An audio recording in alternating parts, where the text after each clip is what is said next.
தியானத்துக்காக 1 கொரிந்தியர் 15வது அதிகாரம் हमारे ध्यान के लिए पहले कुरिन्थियों का किताब उसका 15वां अध्याय 22வது வசனத்தை வாசிக்கலாம். 22वां वचन पढ़ेंगे. पहला कुरिन्थियों का 15वां अध्याय उसका 22वां वचन.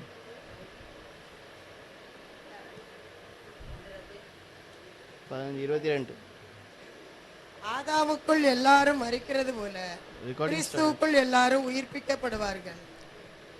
பைபிள் சொல்லுகிறது ஆதாமுக்குள்ள எல்லாரும் மரிக்கிறது போல और जैसे आदम में सब मरते हैं கிறிஸ்துவுக்குள் எல்லாரும் உயிர்ப்பிக்கப்படுவார்கள். वैसे ही मसीहा में सब जलाए जाएंगे.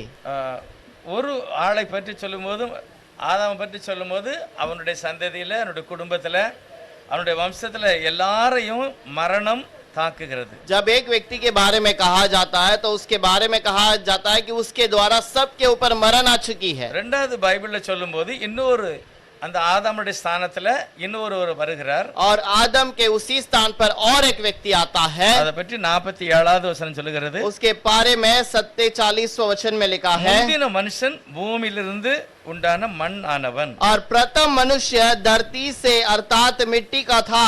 இரண்டாவது மனுஷன் வானத்திலிருந்து வந்த கர்த்தர். दूसरा मनुष्य स्वर्गीय है. ரெண்டு பேரை பற்றி இந்த வேதம் சொல்லுகிறது. यह कलाम के अंदर दो व्यक्ति के बारे में कहा गया. ஆதாமுக்குள்ள எல்லாருக்கும் மரணம் வருகிறது, அவர்கள் பாதிக்கப்படுகிறார்கள். आदम के अंदर सब लोगों के ऊपर मरण आता है और उनके ऊपर हानि होती है. ஆனா கிறிஸ்துவுக்குள்ள வரும்போது அவங்க உயிர்ப்பிக்கப்படுகிறார்கள். लेकिन जब मसीहा के अंदर आते हैं तो वो जिलाए जाते हैं. இது வெறும் கடைசில நடக்க பாருங்க, அத மட்டும் சொல்லல. और ये केवल आखिर में होने वाला उस बातों के बारे में नहीं, தினம் ஒவ்வொரு நாளும் हर एक दिन. மரணம் அப்படின்னா என்னது? मरण का मतलब क्या है? தேவ பிரசன்னத்தை விட்டு விலகுவது, प्रभु की प्रशंसा से दूर चला जाना, அல்லது ஆசீர்வாதத்தை இழந்து போகிறது, या फिर आशीष को खो देना, தேவ மகிமை விட்டு நிரந்தரமாக பிரிந்து போயிருது. और परमेश्वर की महिमा से हमेशा दूर चला जाना. ஆனா கிறிஸ்துவுக்கு உள்ள வரும்போது लेकिन मसीहा के अंदर आने के समय पर உயிர்ப்பிக்கப்படுவார்கள். और वो जिलाए जाते हैं. அப்படின்னா எல்லா காரியத்திலையும் அவனுடைய வாழ்க்கையில எல்லாவற்றிலுமே அவங்களுக்கு ஒரு ஜீவன் கிடைக்கும். और इसका मतलब उनके जीवन में हर एक बातों में वो एक जीवन को पाते हैं. எதனால ஆண்டவர் மனிதனாக வருகிறார்? किस लिए वो प्रभु एक मनुष्य के रूप में आया? ஆதாமுக்குள்ள எல்லாரும் மரிக்கிறதுனால और आदम के अंदर सब लोग मर गए थे, इसी कारण அவங்களை விடுதலை ஆக்குவதற்கு அல்லது ஜீவன் கொடுக்கத்தான் தேவன் மனிதனாக வருகிறார். और उनको जीवन देने के लिए यीशु प्रभु खुद मनुष्य बनकर आया है. 21வது வசனம், மனுஷனால் மரணம் உண்டானது போல 21वें वचन पर लिखा है कि जैसे मनुष्य से मरण आई उत्पन्न हुआ है, மனுஷனால் மரித்தோரின் உயிர்த்தெழுதலும் உண்டாயிற்று. और मनुष्य से ही मरे हुए में से पुनरुत्थान भी आया. அப்போ ஆதாம் மூலமாக தான் மரணம் உலகத்துக்குள்ள பிரவேசிக்கிறது. अब आदम के द्वारा एक मरण इस दुनिया पर आया है. ஒரு மனிதனாக தேவன் மனிதனாக வந்து और एक रीति पर प्रभु मनुष्य के रूप में आकर அந்த மனிதனுக்கு ஜீவனை கொடுப்பதற்காக அவர் வருகிறார். और उस मनुष्य को जीवन देने के लिए आया है. எப்படி இந்த ஜீவன் அந்த மனுஷனுக்கு கிடைக்கிறது? और वो जीवन कैसे मनुष्य को मिलता है? அதான் சொல்றது கிறிஸ்துவுக்கு உள்ள. और यही लिखा गया है कि मसीहा के अंदर. கிறிஸ்துவுக்கு உள்ள அப்படின்னா என்னது? मसीहा के अंदर इसका मतलब क्या है? நம்முடைய வாழ்க்கையில நிறைய பேரை பார்க்கலாம், கிறிஸ்துவுக்கு உள்ள இருக்காங்களா இல்ல கிறிஸ்துவுக்கு வெளியே இருக்காங்க. हमारे जीवन में बहुतों को हम देख सकते हैं, क्या वो मसीहा के अंदर है कि मसीहा के बाहर है? சபைக்குள்ள வருகிறவங்க எல்லாருமே கிறிஸ்துவுக்குள்ள இருக்காங்களா? क्या कलीसिया में आने वाले हर एक मसीहा के अंदर हैं? அப்படி இல்ல. ऐसा नहीं. சபைக்கு வரலாம், कलीसिया में शायद आ सकते हैं அவங்க கிறிஸ்துவுக்குள்ள இல்லாமையும் இருக்கலாம். और वो मसीहा के अंदर नहीं रहते हुए भी हो सकते हैं. நல்ல கிறிஸ்தவ குடும்பத்திலே பிறந்தாலும் கூட अच्छा मने मसीहा के परिवार में जन्मे हो, கிறிஸ்து உள்ள இல்லாமையும் கூட வாழலாம். और मसीहा के बिना भी जीवन बिता सकते हैं. ஆனால் பவுல் சொல்லுகிறார் 22வது வசனத்துல, लेकिन पौलुस कहता है 22वां वचन के अंदर, ஆதாமுக்குள்ள இருந்தேன்னா ஒரு நிரந்தரமான ஒரு ஆசீர்வாதத்தை இழந்து விடுவீர்கள். और यदि तुम आदम के अंदर रहते रहोगे तो एक अच्छे आशीष को तुम खो दोगे. ஆனா நீ கிறிஸ்துவுக்குள்ள இருந்தேன்னா ஒரு ஆசீர்வாதத்தை பெற்றுக்கொள்ள முடியும், அனுபவிக்க முடியும். लेकिन अगर मसीहा के अंदर रहोगे तो तुम एक आशीष को पा सकते हो. நிறைய காரியங்களை நம்ம புரிந்து கொள்ள முடியும். बहुत सारे बातों को हम समझ सकते हैं. கிறிஸ்துவுக்குள்ள இருந்தாதான். मसीहा के अंदर रहेंगे तो அந்த அந்த காரியம் தெரியாது. नहीं तो वो बात समझ नहीं आएगी. வேதாகமத்துல நம்ம சொல்லும் பார்க்கும்போது कलाम के अंदर हम जब देखते हैं, இயேசுவானவர் இந்த உலகத்துல வந்த உடனே ஒரு காரியத்தை பற்றி தீர்க்க தரிசனத்தை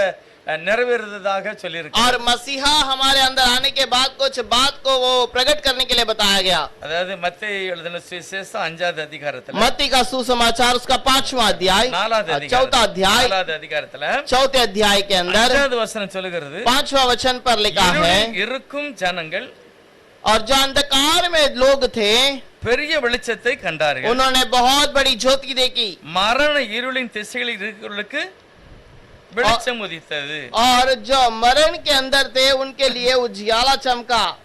இருட்டுல இருக்கிறவங்களுக்கு ஒரு பெரிய வெளிச்சத்தை அவங்க பார்த்துட்டாங்க. और जो मरण के अंदर थे उन्होंने एक उजियाला देखा है। ஆனா மரணத்தின் வழியில இருக்கிற எல்லாருக்குமே ஒரு வெளிச்சம் அவளுக்கு கிடைக்கிறது. और मरण के रास्ते पे चलने वाले हर एक के लिए एक उजियाला चमक उठा। இயேசு கிறிஸ்துவின் ஊழியத்தை பற்றி ஏசாயா முதல்ல சொல்லியிருக்கார். यीशु मसीह के सेवकाई के बारे में यशायाह ने बहुत पहले ही बता दी।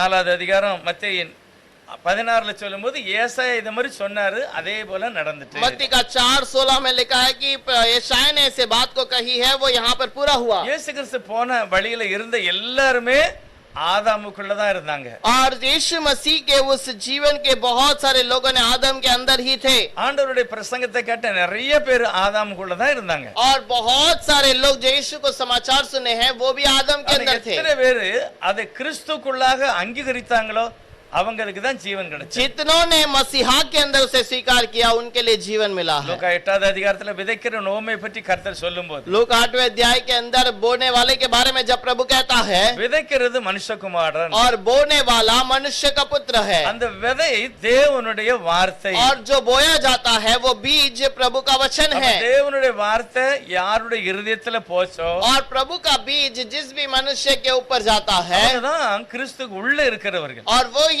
मसीहा के अंदर रहते हैं। கிறிஸ்துக்குள்ள இருக்கிறவங்க தான் ஆசீர்வாதத்தையும் ஜீவனையும் பெற்றுக்கொள்வார்கள். मसीहा के अंदर रहने वाले ही जीवन और आशीष को पाते हैं, இல்லைன்னா ஏமாந்தே போயிடுவாங்க. नहीं तो वो फंसाए जाएंगे। சபைக்கு வரதுனால ஆசீர்வாதத்துக்கு ஒரு வழிதான். कलीसिया में आने के कारण वो आशीष का एक रास्ता है, ஆனா தேவனுக்கு உள்ள இருந்தாதான் நமக்கு ஆசீர்வாதம். लेकिन प्रभु के अंदर रहेंगे तो वो आशीष है। ஒரு போட்டோ இருந்து பாருங்க, एक फोटो है यहाँ पर, वो देखिएगा। எல்லாரும் தெரியும் பட்டர்ஃப்ளை. ये आप सब लोग जानते हैं फुल पाखरू। இது ஒரு நல்ல உதாரணமான ஒரு வாழ்க்கை. और ये एक अच्छा उदाहरण का जीवन है। நம்ம உலகத்தில் உள்ள நிறைய காரியங்களை பார்த்தீங்கன்னா அது இப்போ கோழி குஞ்செல்லாம் பார்த்தீங்கன்னா முட்டையில இருந்து வந்து டைரக்டாவே கோழி குஞ்சா வந்துருது. और आप बहुत सारे चीजों को देखते हैं, जैसे मुर्गी को देखे तो अंडे से सीधा मुर्गी आता है, அது புழுவா இல்ல, वो एक कीड़ा बनकर नहीं आता। எப்படி இருந்தாலுமே வெளி தோற்றத்துல வரும்போது எப்படி வருது? और कैसे भी वो अंदर रहे लेकिन बाहर दिखावट में वो कैसे बनकर आता है। பட்டர்ஃப்ளை வண்ணத்து பூச்சானது, लेकिन ये जो फुल पाखरू है, இதனுடைய முதல் பிறப்பு என்னது அப்படின்னா அது முட்டை தான். और इसका पहला जन्म एक अंडा है, ஆனா அதுல இருந்து ஃபர்ஸ்ட் வெளியே வருது புழு தான். और उस अंडे से जब बाहर निकलता है वो एक कीड़ा बनता है। ஆனா அதனுடைய பிள்ளை தான் அது, और उसका बच्चा तो यही है। ஆனா அதனுடைய சாப்பாடு வேற, இதனுடைய சாப்பாடு வேற. इसका खाना अलग है लेकिन उस फुल पाखरू का खाना अलग है। அந்த புழுக்கு என்ன சாப்பாடு? वो जो कीड़ा क्या खाता है, இலையை தான் சாப்பிடும். वो केवल पत्तों को खाता है। ஆனா வண்ணத்தி பூச்சியினுடைய சாப்பாடு, लेकिन फुल पाखरू क्या खाता है, அது தேன் மட்டும் தான் சாப்பிடும். और वो उस फूल के मध को पीता அது है। எப்படி அதனுடைய குழந்தை, அதனுடைய பிள்ளை எப்படி தாயை போல இல்ல? और उसका बच्चा उसके समान क्यों नहीं है? இதெல்லாம் ஆண்டவர் ஒரு எடுத்துக்காட்டாக வச்சிருக்கிறார். प्रभु ये दिखावट के रूप में रखा है। இந்த புழு கொஞ்ச நாள் கழிச்ச உடனே ஒரு கூட்டு புழுவாக மாறுது. अब ये जब कीड़ा थोड़े दिन के बाद वो एक अपने आप को एक जगह पर बंद कर लेता है, கம்ப்ளீட்டா பேக் ஆயிருது. वो अपने आप को पूरी तरह से ढांप लेता அது है அப்படியே உள்ள போயிருது, और वैसे वो अंदर चला जाता है, வெளியே தெரியல. बाहर नहीं दिखता। இத போலதான் பைபிள் சொல்றது, கிறிஸ்துவுக்கு உள்ள இருந்தால். और इसी के बारे में कहा गया है कि मसीहा के अंदर यदि आप रहोगे, இனி அது உள்ள இருந்து புழு வராது. अब अंदर से जब निकलेगा वो कीड़ा बनकर नहीं आएगा, சரியான ஒரு தாயை போல ஒரு பட்டர்ஃப்ளை வருது. और वो सही एक फुल पाखरू के समान बाहर निकलेगा।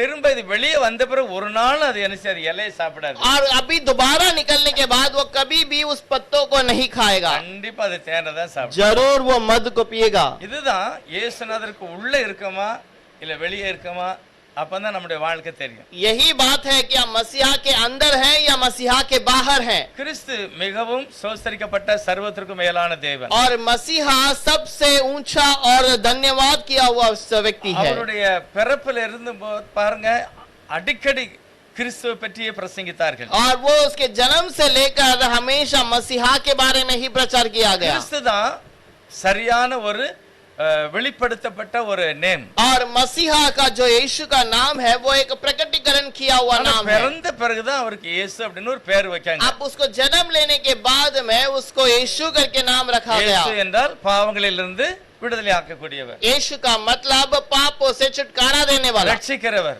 और उद्धार देने वाला। பழைய ஏற்பாட்டுல ரட்சகர் என்று எழுதியிருக்கிறது. पुराने नियम के अंदर उद्धारकर्ता करके लिखा है। எங்கேயுமே இயேசு பிறப்பார் அப்படின்னு பைபிள்ல பேர் போடல. कहीं पर भी यीशु जन्म होगा करके नहीं लिखा गया। इम्मानुएल जब பிறப்பார், इमानुएल का जन्म होगा, கிறிஸ்து பிறப்பார், मसीहा का जन्म होगा। ஆனா இப்படிப்பட்ட ஒரு பெயர்ல ஒரு பெரிய குழப்பம் வந்துட்டு. अब ऐसे नाम के अंदर बहुत बड़ी गड़बड़ी मच गई। அதனால தான் சீசர்கள் என்ன செய்தாங்கன்னா, इसीलिए चेलों ने क्या किया, இந்த இயேசு தான் எல்லா மனுஷனையுமே பிரகாசிக்க பண்ணுகிறவர். और ये यीशु ही सारे मनुष्य को प्रकाशमान बनाता है। சீசர்கள் எல்லாரும் என்ன பிரசங்கம் பண்ணாங்கன்னா, चेलों ने क्या प्रचार किया, நீங்க வாசிக்கலாம் அப்போஸ்தலர் 5வது அதிகாரத்துல 42வது வசனம். प्रेरितों का 5वां अध्याय उसका 42वां वचन।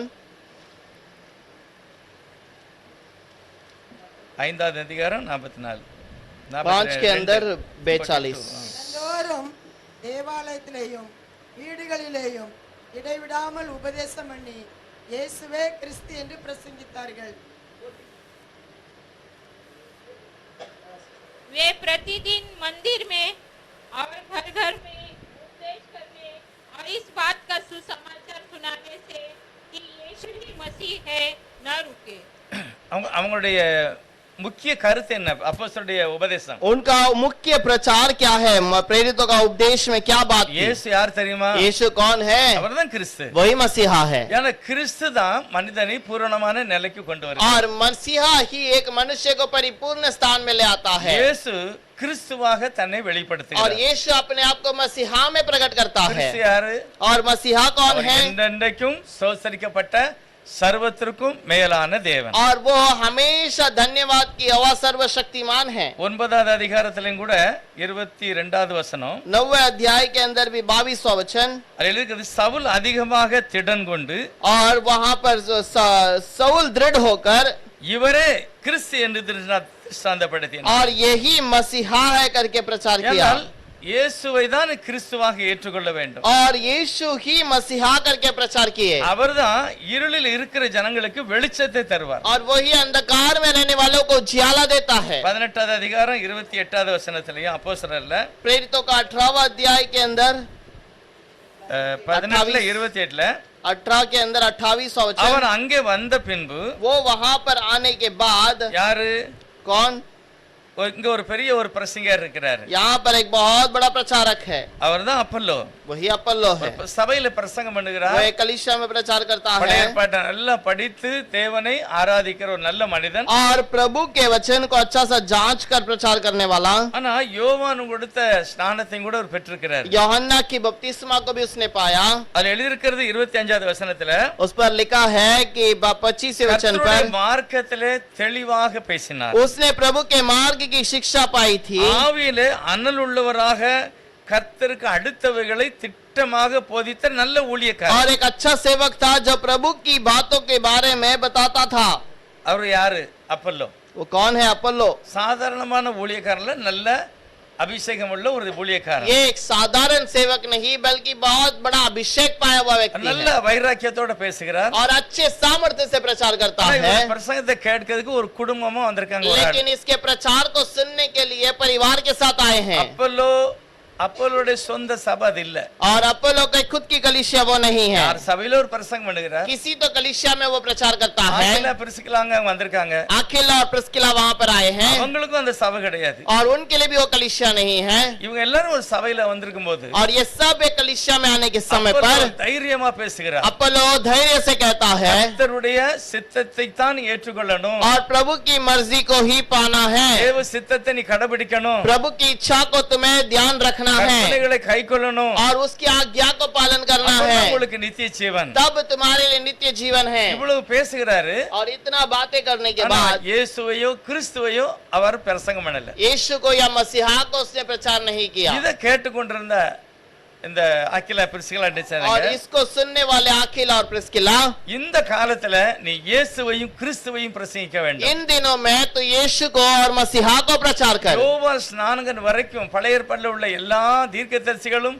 சொன்னவைகளை போதித்தார்கள். और यूहन्ना के बपतिस्मा तक प्रभु ने जो बताया उसको प्रचार करते பழைய थे। ஏற்பாட்டில் உள்ள எல்லா வசனமே கிறிஸ்துவை காண்பித்தது. और पुराने नियम की सारी बातें यीशु मसीहा को प्रकट அவர் किया। வருவார், वो आएगा। அவர் தான் எல்லா தீர்க்கதரிசிகளுமே சொல்லுதாங்க. सारे भविष्यवक्ताओं ने उसी के बारे में बताया। நிறைய ராஜாக்கள், நியாயாதிபதிகள், இவங்க எல்லாருடைய வாழ்க்கையை நம்ம பார்த்தோம் அப்படின்னா अगर पुराने नियम के अंदर राजाओं का और न्याय करने वालों को अगर हम देखें, எல்லாருமே கிறிஸ்துவை மையப்படுத்தி தான் அவருடைய வாழ்க்கையை வாழ்ந்தாங்க. और इनका जीवन मसीहा को एक रूप स्वरूप में रखकर ही वो अपना ஆனா जीवन को கிறிஸ்து बिताए। வந்த பிறகு लेकिन मसीहा आने के ஒரு बाद அப்போல்லோ ஊழியக்காரனுக்கே அது யாருன்னு தெரியல. अपोलो सेवक को वो कौन है करके नहीं जानता था। ஆகவே இந்த பிரிஸ்கிலாலும் ஆக்கிலாலும் அந்த பிரசங்கியார போய் ஆராதனை முடிஞ்ச உடனே சந்திச்சு பேசுறாங்க. और इसीलिए अखिल और प्रिस्किला जाकर उस अपोलो से मिलकर बातें करते हैं। ஐயா, நீங்க உங்களுடைய செய்தி நல்லா இருக்கு, आपका संदेश बहुत अच्छा है, நல்லா வரைக்குமா பேசுறீங்க, आप बहुत अच्छे से प्रचार करते ஆனா हैं, கிறிஸ்து இல்லாம ஜீவன் கிடையாது. लेकिन मसीहा के बिना जीवन नहीं है। ஆகவே நீங்கள் கிறிஸ்துவை குறித்து பிரசங்கம் பண்ணணும். और इसीलिए आप मसीहा के बारे में प्रचार कीजिए। பெத்லகேமிலே பிறந்தார்ல இயேசு, அவர்தான் கிறிஸ்து. बेथलेहम में जो जन्म लिया वही मसीहा यीशु है। இதை அப்போல்லோ கேட்ட உடனே और इसको जब अपोलो ने सुना இன்னும் தெளிவாக பெற்றுக்கொள்ள அப்போஸ்தலரை போய் சந்திக்கிறார். और अच्छे से ज्ञान प्राप्त करने के लिए प्रेरितों के पास गया। இதெல்லாம் கேட்ட பிறகு ये सब बातें सुनने के बाद அப்போல்லோ என்ன செய்தாராம்? अपोलो ने क्या किया? அவன் அப்படின்னா அப்போல்லோ, अपोलो वो जो व्यक्ति है, அவன் அங்கே வந்த பின்பு वो वहां पर आराधनालय में आने के बाद வெளியரங்கமாக वो दिखावट में யூதர்களுடனே यहूदियों के साथ பலமாய் தர்க்கம் பண்ணி और वो उनसे वाद विवाद किया। இயேசுவே கிறிஸ்து என்று வேத வாக்கியங்களை கொண்டு திருஷ்டாந்தப்படுத்தினார். यीशु ही मसीहा है करके वचन के द्वारा बातें की। கிருபையினாலே விசுவாசியானவர்களுக்கு மிகவும் உதவியாக இருந்தது. और अनुग्रह से भी जो विश्वासी बन गए उनके लिए बहुत ही वो अच्छा कारण बना। இப்ப பைபிள்ல என்ன சொல்லிருக்கு? बाइबल में क्या लिखा है? நீங்க இதுவரைக்கும் ஏதோ ஒரு வாழ்க்கை வாழ்ந்தாச்சு, अभी तक तुमने कैसे तो जीवन बिताए हैं, இதெல்லாம் ஆதாமுக்குள்ள ஒரு வாழ்க்கை தான். और ये सब आदम का जीवन है। ஆனா கிறிஸ்துக்கு உள்ள நீங்க வரும்போது தான் உங்களுக்கு ஆசீர்வாதம். और तुम मसीहा के अंदर आओगे तो तुम्हारे लिए आशीष है। கிறிஸ்து உள்ள வாழ்கிறோமா, கிறிஸ்துக்கு வெளியே क्या வாழ்கிறோமா? मसीहा के अंदर जीवन बिताते हैं कि मसीहा के बाहर? இதுதான் ரொம்ப நம்ம யோசித்து செயல்பட வேண்டும். और यही बात को हमको सोच कर काम चलाना है। அப்போ வண்ணத்தி பூச்சை பத்தி பார்க்கும்போது अब जो जब इस फूल पाखरू के बारे में हम அது देखते हैं, குழந்தையாக இருக்கும்போது அதனுடைய சாப்பாடு வேற, अब जब वो बच्चा था तो उसका भोजन अलग है, அதோட நடவோட எல்லாமே வித்தியாசம். उसका चाल चलन सब कुछ अलग, அதுக்கு காலும் இல்ல, அதுக்கு ரெக்கையும் இல்ல. और ना उसका पंख था ना उसका पैर। ஆனா எப்பொழுது அது கூட்டுக்குள்ளாக அடங்கி இருந்ததோ और जब वो अपने आप को उस पंख के अंदर बंद करता அது ஒரு है புதிய சிருஷ்டிப்பாக மாறுகிறது. और वो एक नए रूप में रचा जाता है। இதான் பைபிள் என்ன சொல்றதுன்னா, ஒருவன் கிறிஸ்துக்குள் இருந்தால் புது சிருஷ்டியாய் இருக்கிறான். इसीलिए कहा गया है कि व्यक्ति मसीहा के अंदर है तो वो नए चीज नए रचना है। கிறிஸ்துக்குள்ள வரலன்னு வைங்களேன், यदि वो मसीहा के अंदर नहीं है அவனுக்கு புது சிருஷ்டி ஆக முடியாது. और वो नए में बदल नहीं सकता। எதனால ஆக முடியாது? क्यों नहीं बदल सकता? எரேமியா தீர்க்கதரிசி சொல்லுகிறார், यिर्मयाह भविष्यद्वक्ता कहता है 13வது அதிகாரத்துல 13वां अध्याय 23வது वचனம் பார்க்கலாம். 23वां वचन पढ़ेंगे। எரேமியா 13:23. यिर्मयाह का 13वां अध्याय उसका 23वां वचन। எத்தியோப்பியன் தன் தோலையும் சிவிங்கி தன் புள்ளிகளையும் மாற்றக்கூடுமோ? கூடுமானால் தீமை செய்ய பழகின நீங்களும் நன்மை செய்யக்கூடும். हाँ, क्या कभी अपना चमड़ा या छिलका अपना धब्बे बदल सकता है? यदि वे ऐसा कर सके तो तू भी जो बुराई करना सीख गया है भलाई कर सके. எத்தியோப்பியன்னா ஆப்பிரிக்கால உள்ளவங்க इथियोपियन यहाँ पर हिब्जी जो डाला है वो अफ्रीका के लोग हैं। அவங்க எப்படி இருப்பாங்க? वो कैसे रहते हैं? நல்லா கருப்பா சுருள் முடியா இருக்கும். और वो बहुत ही काला और उनका जो बाल है बहुत गुंगरे होते हैं। இன்னொன்னு சிவிங்கின்னு போட்டிருக்கு. और यहाँ पर चीता के बारे में लिखा गया புள்ளி புள்ளியா இருக்கிறது. और उसके ऊपर दाग होता है, ऐसे धब्बा होता है। இது ஒரு நாளும் அது மாறாது. ये रंग कभी बदलता नहीं। ஆப்பிரிக்காக்காரங்களும் தன்னுடைய கலரை மாற்ற முடியாது. अफ्रीका के लोग अपने रंग को नहीं बदल सकते। தீர்க்கதரிசி மூலமாக கர்த்தர் சொல்லுகிறார், प्रभु भविष्यवक्ता के द्वारा कहता है। ஆப்பிரிக்காரன் தொலியை மாற்ற முடியாது, और जो हिब्जी है अपने शरीर को रंग को बदल नहीं सकता, கலரை மாற்ற முடியாது. अपने चमड़े को बदल नहीं ஆனா सकता। சிவிங்கியும் தன்னுடைய சரீரத்தில் உள்ள இந்த புள்ளியை மாற்ற और முடியாது. चीता अपने धब्बे को बदल नहीं सकता। அதனால நீங்களும் உங்களையே மாற்ற முடியாது. इसीलिए तुम भी अपने आप को नहीं बदल सकते, ஏனென்றால் நீங்கள் ஆதாமுக்குள்ள இருக்கீங்க. क्योंकि तुम आदम के अंदर हो। ஆதாமுக்குள்ள அத்தனை சுபாவமும் உங்களுக்கு இருக்கும். आदम के अंदर की सारा स्वभाव तुम्हारे अंदर है। முதலாவது ஒரு சுபாவம், पहला एक स्वभाव है, ஆண்டவர் அங்கிருந்து வருகிறார், प्रभु वहां पर से आता है அவருடைய நடக்கிற சத்தத்தை ஆதாம் கேட்டான். और उसके चाल की आवाज को आदम ने सुना। கேட்ட உடனே என்ன நடந்தது? तुरंत उसका क्या हुआ? ஒரு பயம், एक भय, ஒளிஞ்சுக்கிட்டான். वो छुप गया அவன் விரும்பவே இல்லை தேவ பிரசன்னத்தை, और प्रभु के समूह में नहीं आया। பேச விரும்பல. वो बातें नहीं करना நேற்று चाहा। வரைக்கும் ஒண்ணா உட்கார்ந்து பேசினாங்க. कल तक साथ में बैठे थे ஏதாவது கர்த்தருக்கு கொடுத்திருப்பாரு. और कुछ प्रभु को दिया होगा। ஏதேன் தோட்டத்தில் எத்தனையோ அழகழகான பழங்கள்லாம் இருந்திருக்கு. और एदेन बगीचे में अल्लाह बहुत सारे फल थे। தேவன் அந்த அவனோட நல்லா சாப்பிட்டிருப்பாரு. प्रभु उसके साथ भोजन किया होगा। அவ்வளவு தகப்பனாக பிள்ளையாக தான் இருந்தாங்க. और वैसे एक पिता पुत्र के समान थे। ஆனா இன்றைக்கு என்ன நடந்தது? लेकिन आज क्या हो गया? அந்த பிரசன்னத்தை பார்த்து பயந்து ஒளிஞ்சுக்கிட்டான். उसकी प्रशंसा को देखकर वो डर कर छुप गया। அப்ப ஆதாமுடைய சுபாவம் என்னது? अब आदम का भविष्य தேவ जो பிரசன்னத்தை விரும்பல, प्रभु की प्रशंसा को नहीं அது ஒரு चाहा, பெரிய பயம். उस पे एक भय। அடுத்து என்ன இருக்கு? उसके बाद क्या हुआ? அவன் மகிமையை அவன் இழந்துட்டான். उसकी महिमा को खो दिया அவர் கொடுத்த அதிகாரத்தை இழந்து வெளியே போகக்கூடிய சூழ்நிலை. और उसकी महिमा को खोकर वो बाहर निकल गया। இப்போதான் பவுல் 2 கொரிந்தியர்ல சொல்லும்போது சொல்லுகிறார், 5ஆம் அதிகாரம் 17ஆவது வசனம், 2 கொரிந்தியர்ல पौलुस दूसरे कोरिन्थियों के अंदर कहता है 5:17, 5 के अंदर 17, பிழைத்திருக்கிறவர்கள் 5:17, 2 கொரிந்தியர் இப்படி இருக்க ஒருவன் கிறிஸ்துவுக்குள் ஒருவன் கிறிஸ்துவுக்கு உள் இருந்தால் புது சிருஷ்டியா இருக்கிறான், புது சிருஷ்டி அப்படி எழுதியிருக்கிறது. பழையவைகள் ஒளிந்து போயின, பழசங்க ஒண்ணுமே கிடையாது, எல்லாம் புதிதாயின, எல்லாமே புதிதாயின. हिंदी में इसीलिए यदि कोई मसीह में है तो वह नई सृष्टि है, पुरानी बातें बीत गई है, देखो सब बातें नई हो गई है. நமக்கு எல்லாருக்குமே இந்த வசனம் விளங்கும், நல்ல வெளிப்படையாக பவுல் எல்லாருக்கும் விளங்கும்படி எழுதியிருக்கிறார். अब ये पौल सबको समझने के लिए आसान भाषा में इस वचन को लिखा है। எப்படி இருக்க, कैसा लिखा है எதனால அப்படி எழுதார் இப்படி இருக்கு அப்படின்ட்டு? और क्यों ऐसे लिखता है कि हम इस प्रकार जो हैं, அதுக்கு மேல உள்ள வசனத்துல उसके ऊपर के वचन को देखिए, தேவன் கொடுக்கிற ஒரு ஆசீர்வாதத்தையும் प्रभु की दी गई एक आशीष को அவர் சிலுவையினால பட்ட பாடுகள் மூலமாக கிடைக்கிற ஒரு ரட்சிப்பு, और उसके उद्धार के कारण मिलने वाला एक उद्धार, கிறிஸ்துவுடைய அன்பு எங்களுக்குள்ள இருக்கு, मसीहा का प्रेम हमारे अंदर அது है எங்களை ஏவுகிறது, और वो हमें जिलाता है। மரணத்தில் இருக்கிறவர்களை நாங்கள் ஜீவனுக்கு கொண்டு வருகிறோம். मरण के अंदर रहने वालों को हम जीवन में ले आते हैं, ஆகவே நாங்கள் தேவனுடைய சாட்சிகளாக இருக்கிறோம். और इसीलिए हम मसीहा के गवाही हैं। இனி நாங்க ஒரு நாளும் இயேசுவை உலக பிரகாரமாக மனிதனாக நாங்கள் பார்க்க மாட்டோம். अब हम यीशु को वो एक मनुष्य के रूप में कभी नहीं देखेंगे। அவர் மரித்தார், वो मर गया था, அடக்கம் பண்ணப்பட்டார், दफन किया गया உயிரோடு வந்துட்டாரு, और जी उठा, இப்போ அவர் தேவனுடைய வலது பார்சத்தில் अब இருக்கிறார். प्रभु के दाहिने ओर बैठा है, அவர் கிருபை உள்ளவராக वो இருக்கிறார். अनुग्रह का है,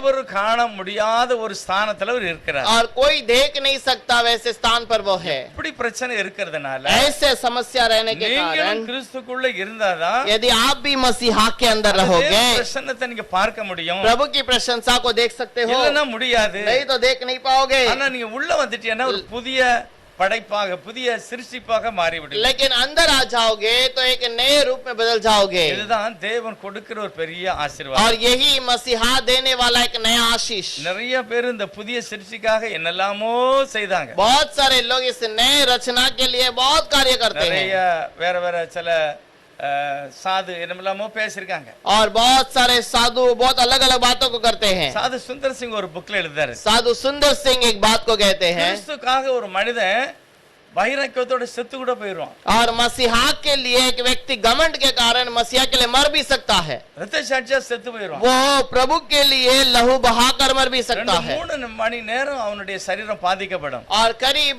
2-3 घंटे उसके शरीर में तकलीफ होगी। ஆனா கிறிஸ்துக்குள்ள வாழுகிற வாழ்க்கை, लेकिन मसीहा के अंदर जीवन बिताना நீ தினமும் சாகணும், तो हर दिन मरना நீ है, தினமும் ஒப்பு तो கொடுக்கணும், हर दिन अर्पण करना है, தினமும் தெய்வத்தோடு பழக்கணும். हर दिन प्रभु के साथ में चलना है। அதுதான் சாது சுந்தரன் சொல்றாரு. और यही साधु सुंदर सिंह कहते நான் हैं, தினமும் கிறிஸ்துவை சுமந்து செல்கிறேன். मैं हर दिन मसीहा को उठाए அது चलता हूँ, கிறிஸ்துக்குள்ள வாழுகிற வாழ்க்கை ஈஸி கிடையாது. और वो मसीहा के अंदर चलना आसान बात नहीं, அது கஷ்டம்தான். वो तकलीफ तो है, ஆனால் அப்படிப்பட்டவர்கள் புதிய சிருஷ்டிப்பாய் இருக்கிறார். लेकिन ऐसे लोग नए सिरे से बनाए जाते हैं। இத பவுல் சொல்லும்போது சொல்கிறார், पौलुस कहता है, 5வது அதிகாரத்துல, दूसरे कोरिन्थियों में 5वें अध्याय पर, நாங்கள் கிறிஸ்துவை தரித்துக் கொண்டோம், हम मसीहा को पहन लिए हैं। ஆனா எங்களுக்குள்ள ஆண்டவர் இருந்தாலும் हम मसीहा के अंदर रहने के बावजूद நாங்கள் சரீரத்துல தான் இருக்கிறோம். हम वो शारीरिक रूप से हैं, ஆனாலும் எங்களுடைய சரீரத்துல நாங்கள் வாழ்ந்து கிறிஸ்துவை வெளிப்படுத்த ரொம்ப கஷ்டப்பட்டு கொண்டிருக்கிறோம். मसीहा को हमारे अंदर प्रकट करने के लिए हम बहुत प्रयास करते हैं। இதுல இருந்து நான் வெளியே போகணும்னு ஆசைப்படுகிறேன். इसके अंदर से मैं बाहर जाना चाहता हूँ। 2வது வசனம் பாருங்க 5ல, ஏனெனில் दूसरा में, இந்த கூடாரத்திலே நாம் தவித்து நம்முடைய பரம வாசஸ்தலத்தை தரித்துக்கொள்ள மிகவும் வாஞ்சை உள்ளவர்களாய் இருக்கிறோம். இது ரொம்ப ஆசை. इसमें तो खराते हैं कि हम परमेश्वर की उस स्वर्गीय घर में जाने की लालसा है, அந்த மகிமையான சரீரத்தை நாங்கள் பெற்றுக்கொள்ள ஆசைப்படுகிறோம். और उस महिमा के शरीर को पाने के लिए मैं लालच करता हूँ, ஆனா எங்களால முடியல. और मुझसे नहीं हो पाता। ஆகவேதான் இந்த கூடாரத்திலே நாங்கள் கஷ்டப்பட்டு கிறிஸ்துவை எங்களுக்கு உள்ளே வாசம் பண்ண இடம் கொடுத்திருக்கிறோம். और इसलिए हम मसीहा को अपने अंदर जीवन बिताने के लिए मौका दिए, அது தேவனே அந்த காரியத்தை और செய்கிறார். ये मसीहा खुद ऐसे कार्य को करता கர்த்தருடைய है। ஆவியானவரே எனக்கு அந்த வல்லமையை தந்திருக்கிறார். परमेश्वर का सामर्थ्य ऐसे कार्य को देता है। ஆகவே 8வது வசனம் சொல்கிறார், इसलिए 8वां वचन में लिखा நாம் है, தைரியமாகவே இருந்து हम धैर्य से साथ रहकर இந்த தேகத்தை விட்டு குடிபோகவும் ये शरीर से बाहर जाकर கர்த்தரிடத்தில் குடியிருக்கவும் அதிகமாய் விரும்புகிறோம். मसीहा के साथ में रहने के लिए हम अधिक चाहते அது हैं, நிமித்தம் நம் சரீரத்தில் குடியிருந்தாலும் और इसके कारण यदि हम मसीहा के अंदर रहे भी குடியிராமல் போனாலும் और या फिर उसके साथ नहीं भी रहे, அவருக்கு பிரியமாய் இருக்க நாடுகிறோம். उसके लिए प्यारा बनने के लिए हम इच्छा இப்படி करते எல்லாம் हैं। இருக்கிறதுனால ऐसा सब रहने के இப்படி कारण இருக்க इसके ஒருவன் कारण கிறிஸ்துவுக்குள் இருந்தால் அவன் புதிய சிருஷ்டியாக இருக்கிறான். यदि कोई मनुष्य के प्रभु के अंदर है तो वो नए रचना में है। நம்ம எத்தனை பேர் கிறிஸ்துவுக்கு உள்ள இருக்கோம் இல்ல வெளியே இருக்கோமா? हम कितने लोग मसीहा के अंदर है या बाहर है? தாவீது சொல்கிறார், दाऊद कहता है, தேவனுடைய வார்த்தை தெளிதேனை போல மதுரம் உள்ளது. और प्रभु का वचन मीठे मधु के समान है। அப்போ தேனை சாப்பிடுறது யாரு? अब मधु को खाने वाला कौन है? யார் சாப்பிடுதா? कौन खाता है? புதிய சிருஷ்டிப்பு தான் தேனை சாப்பிடுகிறது. और जो नई रचना है वही मधु को खाता புதிய है, வாழ்க்கை வாழுகிறவர்கள். और नए जो जीवन को बिताने वाले। தேவன் சொல்லுகிறார், நீங்கள் மறுபடியும் பிறந்தாதான் அந்த ராஜ்யத்தை காண முடியும். और प्रभु कहता है तुम फिर से जन्म लोगे तो उसके राज्य को அந்த पा सकते மகிமையான हो, ஸ்தானத்தை நீங்க அடைய முடியும். और उस महिमा के राज्य को पा सकते हो, இல்லன்னா அந்த இடத்துக்கு நீங்க போக முடியாது. नहीं तो उस जगह पर तुम नहीं जा सकते। தேவன் நமக்கு கொடுக்கிற ஒரு பெரிய காரியம் என்னன்னா அதுதான் ஒரு ஈவு. मसीहा हमारे लिए देने वाला एक बहुत मुख्य कारण वो है। ரோமர் 5வது அதிகாரத்துல रोमियो का 5वां अध्याय, அப்போஸ்தலன் பவுல் இந்த புதிய ஆசீர்வாதங்கள் எப்படி கர்த்தர் தருகிறார் அப்படிங்கிறார். और प्रेरित पौलुस कहता है कि मसीहा हमें ये नए चीजों को कैसे देता है। ரோமர் 5வது அதிகாரம் 15வது வசனம். रोमियो का 5 के अंदर 15वां वचन, ஆனாலும் மீறுதலின் பலன் கிருபை வரத்தின் பலனுக்கு ஒப்பானதல்ல. எப்படி எனில் ஒருடைய மீறுதலினாலே அநேகர் மரித்திருக்க தேவனுடைய கிருபையும் இயேசு கிறிஸ்து என்னும் ஒரே மனுஷனுடைய கிருபையினாலே வரும் ஈவும் அநேகர் மேல் அதிகமாய் பெருகியிருக்கிறது. पर जैसे अपराध की दशा है वैसे अनुग्रह की वरदान की नहीं, क्योंकि जब एक मनुष्य के अपराध में बहुत लोग मरे तो परमेश्वर का अनुग्रह और उसका जो दान एक मनुष्य के अर्थात यीशु मसीह के अनुग्रह से हुआ बहुत से लोगों पर अवश्य ही अधिकाई से हुआ. ஆண்டவர் கொடுக்கிற ஒரு விசேஷம் என்னன்னா ஒரு மனுஷனுடைய இருதயத்தை சுத்தமான இருதயமாய் மாற்றுகிறார். और प्रभु का इच्छा ऐसा है, काम ऐसा है कि वो एक मनुष्य को शुद्ध मन वाला बनाता ஆதாம் है। தவறு செய்தாரு. आदम ने गलती की, அது மூலமா என்ன கிடைக்கி? उसके द्वारा क्या हुआ? ஒரு தண்டனை एक दंड அல்லது மரணம். या फिर मरण। அந்த ஒரே ஒரு ஆதாம் தவறு நிமித்தமாக अब वो एक आदम के मरण के कारण எல்லா மனிதர்களும் எல்லா சிருஷ்டிப்புகளுமே பாதிக்கப்படுகிறது. सारी सृष्टि, सारी रचना में एक तकलीफ आ எல்லா गई। மனிதர்களும் மரணத்துக்கு போயிட்டாங்க. सारा मनुष्य मरण की ओर ஆனா चले गए। இதை ஜெயிப்பதுதான் தேவன் மனிதாக வந்து लेकिन इसी बात के कारण प्रभु मनुष्य के रूप में அவருடைய आकर ரத்தத்தை சிந்தி और वो उसके लहू को बहाकर ஆண்டவர் கிருபையினாலே ஒரு இலவசமாக ரட்சிப்பை और கொடுக்கிறார். प्रभु अनुग्रह से मुफ्त में एक दया को दिखाया। 16வது வசனத்துல பாத்தீங்கன்னா 16 वचन में ஒருவன் செய்த பாவத்து நிமித்தம் ஒரு தீர்ப்பு வருகிறது. और एक व्यक्ति के गलती के कारण एक नियम आता है ஆனா தேவனும் வெற்றி சிறந்து ஒரு தீர்ப்பை சொல்லுகிறார். और प्रभु भी जय पाकर एक निर्णय लेता है। ஆதாம் மூலமாக ஒரு தீர்ப்பு நடந்தது. आदम के कारण एक निर्णय लिया அது ஒரு गया தண்டனை, और वो एक दंड அது है, ஒரு மரணம், वो एक मरण है அது ஒரு பிரிவு. और वो एक अलग करना ஆனா है। இயேசுநாதர் சொல்றார், நான் அவனுக்கு பதில் இன்னொரு கொடுக்கேன், लेकिन यीशु कहता है मैं उसके बदले तुम्हें देता हूँ கிருபையாக, अनुग्रह से, இலவசமாக. मुफ्त में। இப்போ ஆதாம் வைத்திருக்கிற அந்த தண்டனைக்கு முன்னால अब आदम रखा हुआ उस दंड के आगे நான் கொடுக்கிற ஈவு, और मैं जो दीदा हूँ நான் वो கொடுக்கிற कार्य, ரட்சிப்பு, मेरा उद्धार, நான் கொடுக்கிற ஒரு புது வாழ்வு, मैं देने वाला नया जीवन, இந்த ரெண்டுல வெயிட் எது ஜாஸ்தி ये அப்படிங்கிறது? दोनों में जो मोल किसका ज्यादा है? எதுக்கு? किसका?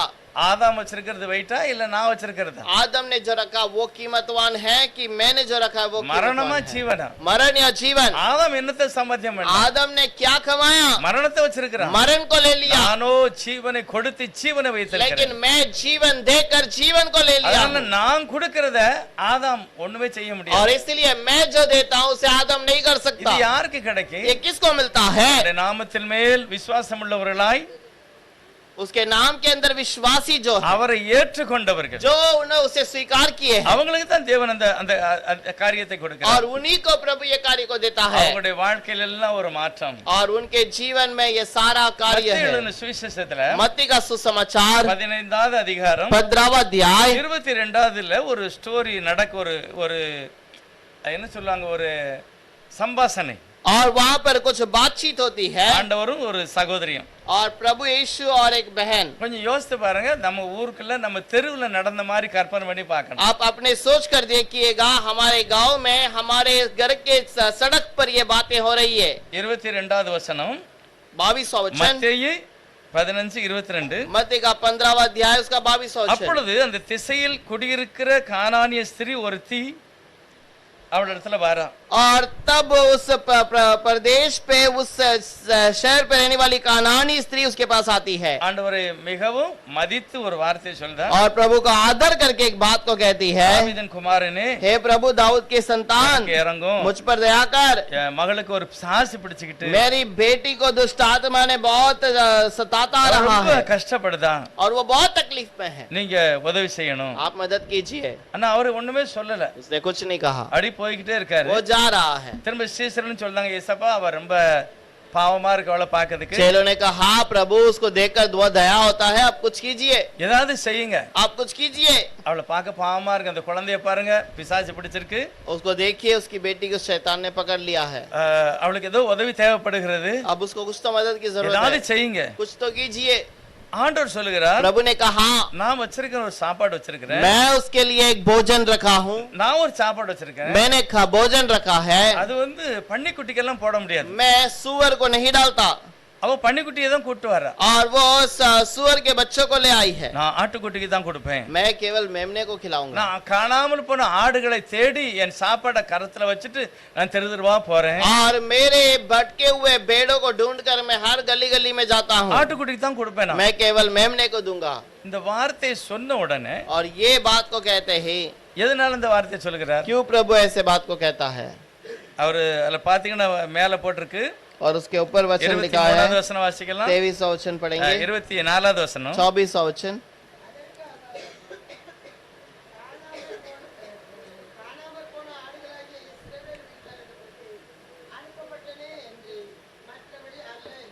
இருபத்தி ஆறு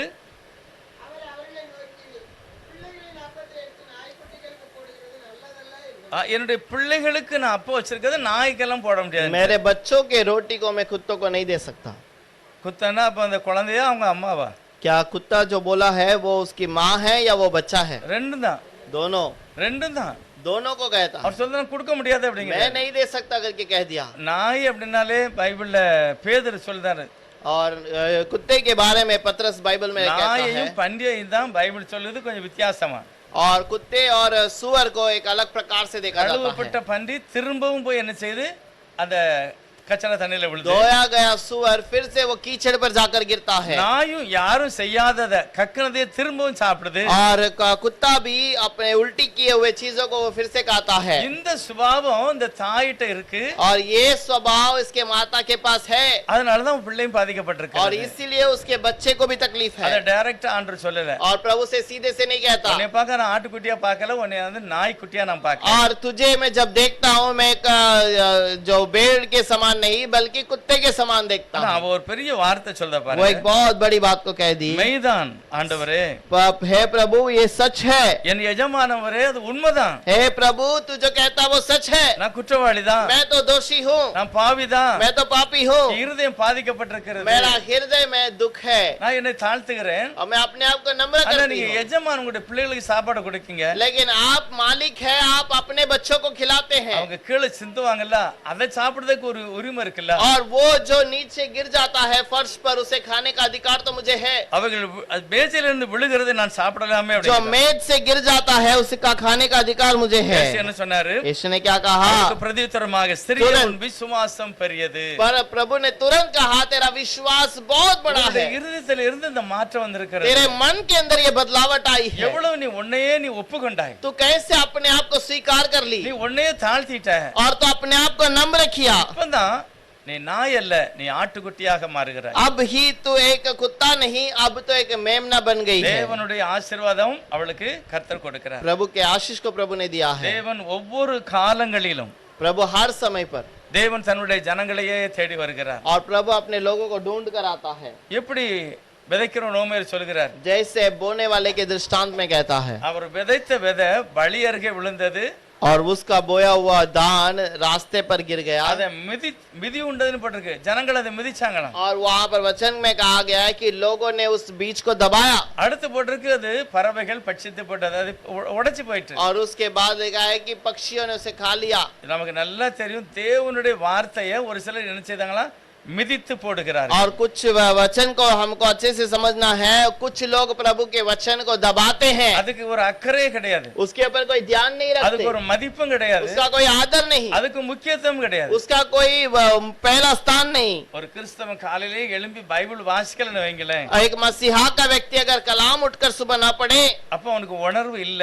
इसका मतलब उसके शरीर में அவன் कोई महसूस யாருன்னே नहीं। அவனுக்கு தெரியல. उसको पता ही नहीं कि वो कौन है। அவன் தன்னுடைய செயலை இழந்திருக்கிறான். और वो अपने कार्य को खो दिया। சுய நினைவு இழப்பு.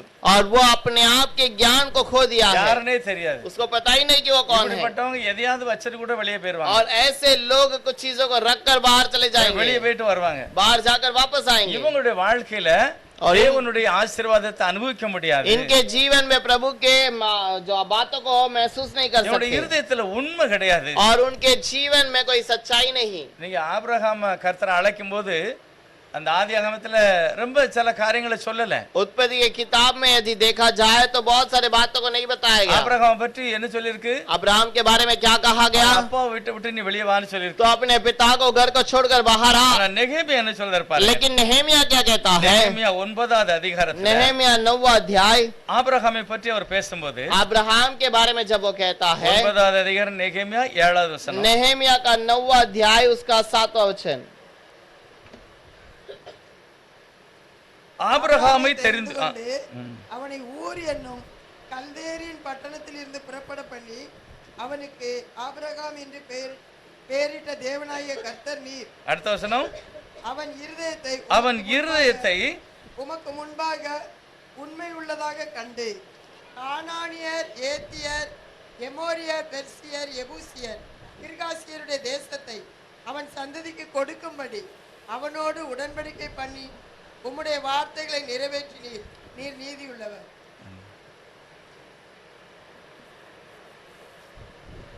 हे यहोवा, तू वही परमेश्वर है जो अब्राहम को चुनकर कसदियों के ऊर नगर में से निकाल ले आया और उसका नाम अब्राहम रखा, और उसने मन को अपने साथ सच्चा पाकर அவனுடைய இருதயத்துல உண்மையை அவர் பார்க்கிறார். उसके मन में उसको जाना कि वो सच्चा है। ஆகவேதான் ஒரு வாக்கு கொடுக்கிறார், இப்படிப்பட்ட ஜனங்களை நான் நீக்கிவிட்டு அந்த தேசத்தை உனக்கு தருவேன். और इसीलिए कहता है, ऐसे लोगों को उस देश से निकाल कर तुझे वो देश दूंगा। நீர் நீதி உள்ளவர். तू धार्मी है। எதனால தேவன் அவன் தெரிஞ்சுக்கிட்டாரு? क्यों प्रभु ने उसे चुन लिया? உண்மை உள்ளவன். सच्चाई है। உண்மையுள்ள ஒரு மனிதன் தான் சம்பூர்ணமான ஆசீர்வாதத்தை பெறுவான். एक सच्चा मनुष्य ही संपूर्ण आशीष को पाता है, அவன்தான் தேவனுடைய பார்வையில விலையேறப்பட்டவன். और वही प्रभु के नजर में कीमती है। தாவீது ராஜா சொல்றார் 123வது சங்கீதத்துல दाऊद राजा कहता है 123 के अंदर, भजन संहिता முதல் வசனம், पहला वचन,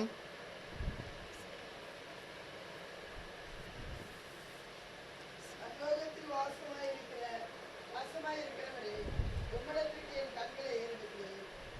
இரண்டாவது வசனம், இதோ வேலைக்காரரின் கண்கள் வேலைக்காரரின் கண்கள் தங்கள் தங்கள் எஜமான்களின் எஜமான்களின் கையை நோக்கி இருக்குமா போலவும், வேலைக்காரியின் கண்கள் ஆ, தன் எஜமாட்டின் கையை நோக்கி இருக்குமா போலவும், எங்கள் தேவனாகிய கர்த்தர் எங்களுக்கு இரக்கம் செய்யும் வரைக்கும் எங்கள் கண்கள் அவரை நோக்கி இருக்கிறது. ஒரு பரிசுத்தவான் அல்லது ஒரு பரிசுத்தவான் एक पवित्र व्यक्ति या फिर पवित्र जन தேவனையே நோக்கி இருக்கிறார். प्रभु की ओर देखना है, ஆண்டவரை தான் பார்க்காங்க.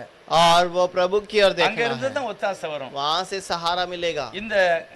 இந்த காரியத்தெல்லாம் பார்த்தோம் அப்படின்னா ये सारी बातों को यदि देखें, ஆபிரகாமுடைய வாழ்க்கையில இருந்த ஒரு பெரிய ஆசீர்வாதம், अब्राहम के जीवन में रहने वाला एक बहुत बड़ा உண்மை आशीष, உண்மை இருந்தது. एक सच्चाई थी। அவர் 24வது அதிகாரத்துல தன்னுடைய பையனுக்கு திருமணத்துக்கு ஒழுங்கு பண்ணும்போது பாருங்க, और जब अपने उत्पत्ति 24 में अपने बच्चे के शादी की तैयारी कर रहा है, நீ என்னுடைய பையனுக்கு ஒரு பெண்ணை பார்த்து கொண்டு வா तो அப்படிங்கிறார். अपने मेरे बेटे के लिए एक लड़की ढूंढ कर ले आ। இப்போ யார அனுப்புதாருன்னா வேலைக்காரன் அனுப்புதார். किसे भेजता है? नौकर को। இப்ப இன்னைக்கு யாராவது நம்மள இன்னாருக்கு ஒரு பெண்ணோ மாப்பிள்ளையோ பாருன்னா என்ன செய்வாங்க? यदि आज हम किसी को बोलते हैं कि इसके लिए लड़की या लड़का देखना है, நீங்க முதல் வீட்டுக்கு போறதை விட आप घर पे जाने से अच्छा அப்படியே சபைக்கு வாங்க, आप कलीसिया में आइए, நான் காமிக்கேன் பார்த்துக்கங்க, आप कलीसिया में देख लीजिए, பிடிச்சா கட்டிக்கலாம். आप अगर पसंद है तो आप उसके आगे बात करेंगे, அப்படி இல்லைன்னா பையன் பெண்ணை பார்க்கணும், பெண்ணு பையனை பார்க்கணும். या फिर लड़का लड़की को देखना है, लड़की लड़के को देखना है। ஆனா ஆபிரகாம் எப்படி இந்த ஆளை நம்பி போய் பார்க்க சொல்றாரு? लेकिन अब्राहम को कैसा इस व्यक्ति को भरोसा कर इस व्यक्ति को भेज दिया। ஆபிரகாம் தன்னுடைய வேலைக்காரன் சொல்லுகிறாரு, अब्राहम अपने नौकर से कहता है, ஆனா வேலைக்காரன் ஒரு வார்த்தையை போடுதான் பாருங்க, और नौकर एक बात को कहता है, 27வது வசனத்துல நான் வாசிக்க கவனிங்க, 27वां वचन में पढ़ता हूं, 24 27 24 के अंदर 27। அவர் சொல்லுகிறார், என் எஜமானாகிய ஆபிரகாமின் தேவனாய் இருக்கிற கர்த்தருக்கு ஸ்தோத்திரம், और धन्य है मेरा स्वामी अब्राहम का परमेश्वर यहोवा, அவர் தம்முடைய கிருபையையும் தம்முடைய உண்மையையும் என் எஜமான விட்டு பிரிக்கவே இல்லை. जिसने अपनी करुणा और सच्चाई को मेरे स्वामी पर से हटा नहीं लिया। நான் பிரயாணம் பண்ணி வருகையில் और मैं जब यात्रा कर रहा था, கர்த்தர் என் எஜமானுடைய சகோதரர் வீட்டுக்கு என்னை சரியாக அழைத்து கொண்டு வந்தார். और मेरे मालिक के 9 रिश्तेदारों के घर पर प्रभु मुझे ले गया, எஜமானுடைய வீட்டுல ஆண்டோடைய கிருபை இருக்கு, உண்மை இருக்கு. और मेरे मालिक के घर पर प्रभु का अनुग्रह भी है और सच्चाई भी है। இப்ப மாப்பிள்ளை கூட்டிட்டு போகணும் அவசியம் இல்ல, आप उस दुल्हा को लेकर जाने की आवश्यकता नहीं है, அவரே பாத்துக்கிடுவார். और वो खुद देखेगा எப்படி இது நடக்கிறது? ये कैसे हो रहा है। தேவனால அழைக்கப்பட்ட மனிதர்கள், और प्रभु से बुलाए गए लोग हैं, தேவனையே சார்ந்திருக்கிறவர்கள், और जो प्रभु के भरोसे पे रहते हैं। இந்த ஆபிரகாமை பார்த்து எலியசராய வேலைக்காரனும் உண்மை உள்ளவனாக இருக்கிறார். और इस अब्राहम को देख देख कर एलीशेर भी प्रभु का दास बन गया। பிரச்சனை வருது, समस्या आता है, எப்படி என் எஜமானுக்கு அவனுடைய பையனுக்கு நான் சரியான ஒரு பெண்ணை பார்க்கணும், और कैसे मैं एलीएजर को मेरे लिए समानता में एक व्यक्ति को देखूंगा, நல்ல கிறிஸ்து உள்ள இருக்கிற ஒரு பெண்ணு வேணும், और मसीहा के अंदर मुझे एक व्यक्ति चाहिए, அப்படியா இல்ல அழகா இருக்கிறவங்களா, या फिर कोई अच्छा सुंदर। இன்னைக்குள்ள அழகு எப்படி எல்லாம் இருக்கு? आज का रूप कैसा है? ஆண்டவர் கொடுத்த அழகெல்லாம் நிறைய பேருக்கு சரி தரல. और बहुत लोगों को लगता है प्रभु ने मुझे सही से नहीं बनाया, அதனால பெயிண்டிங் அடிக்க வேண்டியிருக்கு, या फिर रंग चढ़ाना पड़ता है வித்தியாசமா என்னெல்லாமோ போடணும், और अलग अलग चीजों को अपने चेहरे पे लगाना है, துணிமணி எல்லாமே வித்தியாசம். अपना कपड़ा पहनना सब कुछ अलग है। அப்படியெல்லாம் செய்தாதான் அவங்க என்ன செய்வாங்க, சரியான ஒரு மணவாட்டியாக தேர்ந்தெடுக்கப்படுவாங்க.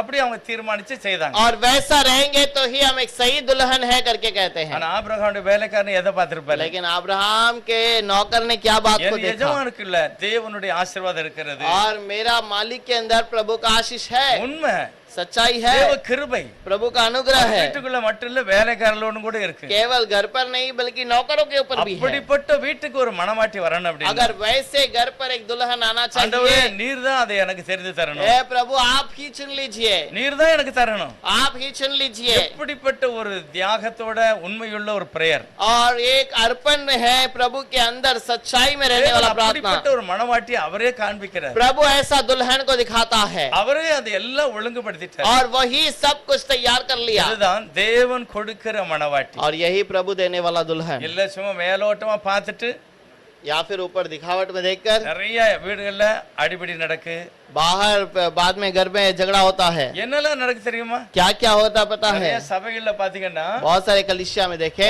டைவர்ஸ் ஆனவங்களுக்கு திரும்ப கல்யாணம் முடிப்பாங்க, பாத்திருக்கீங்களா? और जो डाइवर्स हुआ है उनको फिर से शादी किया गया है। எதுக்கு டைவர்ஸ் ஆயிட்டு? क्यों डाइवर्स हुआ? எனக்கு பிடிக்கல, मुझे पसंद नहीं, குணம் கிடையாது, उसका गुण नहीं, இல்ல வியாதியா இருக்கு, या फिर बीमार है, இல்ல ஒத்து போகல, या फिर जमा ஏதோ नहीं, ஒரு காரணத்தை காமிச்சு டைவர்ஸ் பண்ணுதாங்க. कोई तो एक कारण को दिखाकर वो डाइवर्स करते ஆனா हैं। கல்யாணம் பண்ணும்போது இதெல்லாம் சொல்லல, लेकिन शादी करने के समय पर ये सब नहीं कहा, எனக்கு ஒத்து வரலன்னா விட்டுருவேன், मुझे पसंद नहीं आई तो मैं छोड़ दूंगा, சோம் இல்லாமலாம் வந்தா விட்டுருவேன், अगर बीमार हो जाए तो मैं छोड़ दूंगा, நல்ல வேலை பார்த்தா தான் வைப்பேன், अच्छा काम करेगा तो ही मैं अपने साथ रखूंगा, இதெல்லாம் சொல்லல. ये सब नहीं कहा। தெய்வ சமூகத்துல, प्रभु के समूह में ஊழியக்காரங்களுக்கு மத்தியில, और सेवकों के बीच में, தேவனுக்கு முன்னால, प्रभु के समूह में, தாழ்விலும் சுகத்திலும் துக்கத்திலும் எல்லா சூழ்நிலையிலுமே நான் இவ்வளவு விடவே மாட்டேன் அப்படின்னு சத்தியம் பண்ணுகிறார். और वो वहाँ पर कसम खाते हैं कि मैं दुख में संकट में सब समय पर मैं संभालूंगा, நான் கண்டிப்பா கைவிட மாட்டேன். मैं जरूर नहीं छोड़ूंगा। அவளும் சொல்லுதான், நானும் கைவிட மாட்டேன். वो भी कहती है मैं नहीं ஆனா छोड़ूंगा। அதே பெண்ணு, लेकिन वही लड़की, அதே மாப்பிள்ளை वही दुल्हा டைவர்ஸ் பண்ணிட்டு डाइवर्स करके இன்னொரு மாப்பிள்ளையும் பெண்ணு பார்க்கும்போது இதே வார்த்தையை அங்க சொல்றாங்க மறுபடியும். और एक बार दोबारा इसी बात को कहते हैं, நான் சுகத்திலும் துக்கத்திலும் விட மாட்டேன். और मैं दुख में संकट में नहीं छोड़ूंगा। இதுக்கு என்ன பொருள், इसका अर्थ क्या है? சொல்றது என்னன்னே தெரியாது. क्योंकि उनको समझ ही नहीं आता वो क्या कहते ஏய், हैं। அவளை உடம்புன்னு விட்டுட்டிய, और उसको तो मैं नहीं कहूँ छोड़ूंगा करके कहा, छोड़ दिया। அவனை நீ உடம்புன்னு சொல்லிட்டு விட்டுட்டிய. उसको मैं नहीं छोड़ूंगा करके कहा, छोड़ दिया। ஐயர் சொன்னாரு, அதனால நான் சொன்னேன். और सेवक ने मेरे साथ कहा था कहने के लिए, इसलिए मैंने कह யாரோ दिया। எழுதி வச்சிருக்காங்க. कोई तो लिख के रखा है। அது சம்பந்தம் இல்லாத ஒரு வாழ்க்கை. बिना रिश्ता का जीवन है। பைபிள் சொல்லுகிறது, बाइबल कहती है கிறிஸ்துக்கு உள்ள இருந்தாங்கன்னா मसीहा के अंदर यदि रहोगे அவங்க புது சிருஷ்டியா இருக்கிறாங்க. वो नए रचना में ஒருவேளை रहेंगे। மாப்பிள்ளை ஒரு டைப்பா இருக்கலாம், या फिर दुल्हा शायद थोड़ा अलग गुण இல்ல होगा, பெண்ணு ஒரு டைப்பா இருக்கலாம். या दुल्हन कोई अलग இந்த गुण का ரெண்டு होगा। பேரும் ஒரே வீட்டுக்குள்ள குடி இருந்து दोनों एक ही घर पे रहकर ஒருவருக்காக ஒரு விட்டு கொடுத்தா தான் एक दूसरे के लिए குடும்பம். एक दूसरे के लिए अर्पण करेंगे तो ही वो मसीहा का இல்லன்னா जीवन है। ஆதாமுக்குள்ள தான் இருப்பாங்க. नहीं तो आदम के अंदर ही रहेंगे। மரணம் உண்டு, मरण तो रहेगा, ஒரு நாள் கூட நிம்மதி இருக்காது. एक दिन भी शांति नहीं होगी। ஒரு சபையில நான் இருக்கும்போது एक बार एक कलीसिया में जब मैं ஒரு था, பெரிய சண்டை, एक बहुत बड़ा लड़ाई பிரச்சனை. समस्या, இதை நியாயம் தீர்க்கிறதுக்கு ஒரு ஃபாதர் வந்திருந்தார். और इसका न्याय करने के लिए एक फादर आया था। அவர் மராட்டிக்காரர். वो एक मराठी है। அவரு இந்த சர்ச்சுகள்ல ரெண்டு பேருக்கு சண்டை, और कलीसिया के अंदर दो लोगों का झगड़ा, ஊழியக்காரனுக்கும் ஜனங்களுக்கும் சண்டை. और सेवक और वहां के लोगों का झगड़ा है। அவர் சொன்னாரு, நான் ஞாயிற்றுக்கிழமை ஆராதனை முடிஞ்ச உடனே உங்ககிட்ட வாரேன், और उसने कहा रविवार का आराधना खत्म होने के बाद मैं यहाँ पर आऊंगा, உங்க சபையாரெல்லாம் உட்காருவாங்க, நான் பேசுறேன் அப்படின்னு. और तुम्हारे कलीसिया के लोगों को बिठाओ, मैं आके बात करूंगा। நான் அந்த கூட்டத்துல இருந்தேன். मैं भी उस झुंड में था। பயங்கரமான டென்ஷன். बहुत सारा टेंशन। அவர் என்ன சொன்னார் தெரியுமா? उन्होंने क्या कहा? கிறிஸ்தவ குடும்பத்துக்குள்ள मसीहा के परिवार में நிறைய நான் பார்த்திருக்கிறேன், बहुत सारी चीजों को देखा है। புருஷனுக்கும் கணவனுக்கும் நிறைய பேருக்கு சிலருக்கு பிடிக்காது. बहुत सारे घर पर परिवार के अंदर पति पत्नी को जमता नहीं। சிலர் அவங்க அடிப்பாங்க, சிலர் இவங்க அடிப்பாங்க. कुछ जगह पर पति पत्नी को मारता है, कुछ जगह पर पत्नी पति को मारता है। இதெல்லாம் நடந்திருக்கு. ये सब हुआ है। ஆனா சபைக்கு வந்த பிறகு, लेकिन मसीहा के अंदर आने के बाद, வார்த்தை கேட்ட பிறகு वचन को सुनने के बाद, அவங்க ஒரே வீட்டுக்குள்ள தான் இருப்பாங்க, இருப்பாங்க, वो एक ही घर के अंदर रहेंगे, ஒரே கட்டில தான் படுப்பாங்க, एक ही बिस्तर पर सोएंगे, ஒரே சாப்பாடு தான் சாப்பிடுவாங்க. एक ही भोजन को खाएंगे। இப்படி எல்லாம் இருக்குன்னு பைபிள்ல சொல்லும்போது ऐसे बाइबल में है करके कहा गया तो நீங்க ஏன் சபையை வெறுக்கிய, आप क्यों कलीसिया को इनकार நீங்க ஏன் करते हैं? ஊழியக்காரனை வெறுக்கிய? आप क्यों सेवक को इनकार करते அந்த हैं? சண்டை அப்படியே மாறிடுச்சு. वो झगड़ा वैसे बदल गया। கிறிஸ்துக்குள்ள ஒரு ஆலோசனை சொல்றவங்க मसीहा के अंदर जब कोई तसल्ली की बातें कहते हैं, சேர்த்து வைப்பார்கள். वो अलग नहीं करते, वो जोड़ के रखते கூட हैं। அப்படிதான். आत्मिक प्रभु भी ऐसा ही है। ஆபிரகாமுக்கு எல்லாம் தெரியும், என் குடும்பத்துக்கு எப்படிப்பட்ட ஒரு மனவாட்டி வேணும். अब्राहम को बताया मेरा परिवार में कैसा परिवार जो दुल्हन आनी चाहिए। தேவ சமூகத்துல காத்திருந்தார். प्रभु के समूह में इंतजार किया। ஆண்டவரே நீர் தான் இதை ஏற்படுத்தணும். हे प्रभु आप ही उसे तैयार कीजिए। தேவனுடைய சமூகத்துல ஒரு பொறுப்பு போகும்போது தேவன் அதை ஏற்றுக்கொள்கிறார். प्रभु के समूह में जब जिम्मेदारी जाती है तो उसको हक लेना है। அங்க லாபான் சொல்கிறாரு, लाबान कहता है ஃபர்ஸ்ட் எங்க வீட்டுக்குள்ள வந்துட்டீங்க, तू करके अंदर तो आ गया, கால்கெல்லாம் கழுவுங்க, पैरों को धो लिया है, சாப்பிடுங்க, अब खाना खा लो, பாக்கி பேசிக்கிடலாம். बाद में बात करेंगे। எலியேசர் சொல்றாரு அப்படியெல்லாம் கிடையாது. एलिएजर कहता है ऐसी बात नहीं, நாங்க சாப்பிடுவோம், தங்குவோம், எல்லாம் செய்வோம். हम रहेंगे, खाना पीना खाएंगे, सब कुछ ஆனா करेंगे। முதலாவது மணவாட்டி மணவாளனுக்கு வர முடியுமா அது எனக்கு தெரியணும். लेकिन मुझे पहले पता होना चाहिए कि दुल्हा दुल्हन के पास आना चाहती है அவ क्या। உடனே என்ன சொன்னா, ஐயா இது கர்த்தரால வந்தது ஐயா, उसने तुरंत कहा ये प्रभु की ओर से आया है, தேவன் இணைத்திருக்கிறார், प्रभु ने जोड़ा है, கர்த்தர் கொடுத்திருக்கிறார், प्रभु ने जोड़ा है, இங்க தாராளமா கொண்டு போகலாம். आप जरूर ले जा सकते हैं। வாழ்த்தினார்கள். और उसे वहां पर, சகோதரியே நீ கோடா கோடியாய் பெருக हे வேண்டும், मेरी बहन तू करोड़ों करोड़ों फलेगी, உன்னுடைய பிள்ளைகள் சத்துருவை ஜெயிக்க வேண்டும், और तेरे बच्चे शत्रु को जीतेंगे, பிசாசை ஜெயிக்க வேண்டும், शैतान को जीतेंगे, தேவனுடைய குடும்பமாய் மாற வேண்டும். प्रभु के बच्चे बनेंगे। இப்படிதான் வாழ்த்தி புருஷன் வீட்டுக்கு அனுப்புதாங்க. वैसे ही आशीष कर कर उसको बेचते हैं। ரொம்ப சந்தோஷமா பாருங்க. बहुत खुशी की बात है। அந்த கிராமத்துக்குள்ள வரும்போது அவ கண்களை ஏறெடுத்து और பார்க்கிறார். जब नगर के पास आती है तो अपने आंखें उठाकर देखती है, அங்க யார் போய்கிட்டு இருக்கா? वहां पर कौन जा रहा है? ஈசாக்கு. ईसा। உடனே அவ तुरंत கேட்காது யாரு அப்படிங்க. वो कहती है कि कौन है? அவர்தான் உன்னை திருமணம் செய்யக்கூடிய वही மணவாளன். तो व्यक्ति है जो तेरे से शादी करेगा। இன்னைக்குள்ள பெண்கள்லாம் ஓ என்னைய வரும் முன்னாலே பாக்கிறதுக்கு ரெடியா இருக்காரா? अच्छा मुझे देखने आने के पहले ही मुझे देखने के लिए तैयार है। எலிசா சொன்னார் அப்படியெல்லாம் கிடையாது. एलिएजर ने कहा नहीं ऐसी அவர் बात नहीं, கர்த்தரோடு தியானம் பண்ண வந்திருக்கிறார். वो प्रभु के साथ ध्यान करने के लिए जा रहा உன்னைய है, பார்க்க அவர் வரல.